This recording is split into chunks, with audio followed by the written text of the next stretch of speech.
Many people in a rural community oftentimes feel when it comes to technology infrastructure that they will always be behind. They will always have to accept in some ways second best. Across the nation right now, little girls and boys are being told, this is your ceiling. What we're finding out is when you empower them and you tell them anything is possible, you find that inside of those are very, very different people. Love will make it right. Rural cities across the globe are waking up. They're introducing themselves to the world, and their voices are powerful and galvanizing. Our goal at ADTRAN is to help.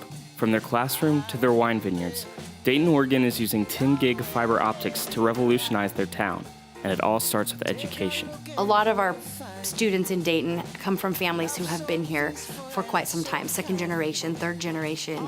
So it's a place, it's a community where people want to be. We have a love like no. The whole idea was to look at a single community with the eye always towards scaling. But every community, every state in the nation has got little towns like Dayton. They've got big towns, big cities. The current forms of academics that exist out there aren't working. We started an innovation council this year, and out of that we met Kathy Tate from OnlineNW. We're talking about being innovative, we're talking about reimagining schools and how we teach. She came forward and said, you know, I want to be a part of that.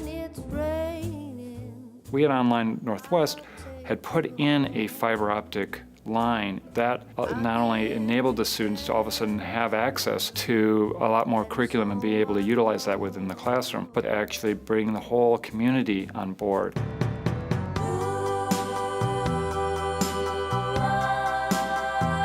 And from the schools, we can move to the community, where everyone from store owners to Dayton's world-famous wineries are discovering the benefits of fiber optics. Ultimately, it's about building new opportunity within the local economy.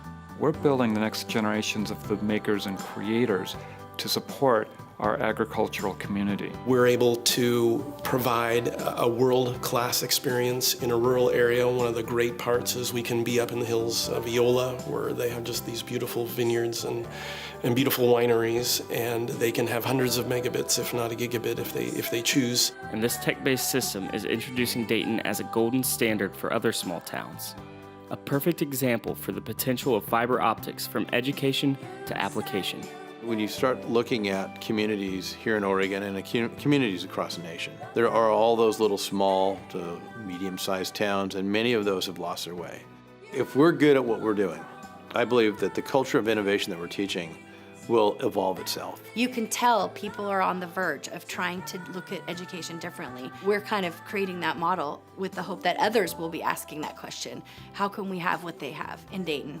And we're excited and we're proud to be leaders in that, but it is tough and it takes a lot of grit and perseverance and passion.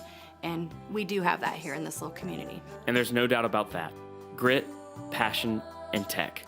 A perfect formula for progress, and one we're bringing to communities all around the world.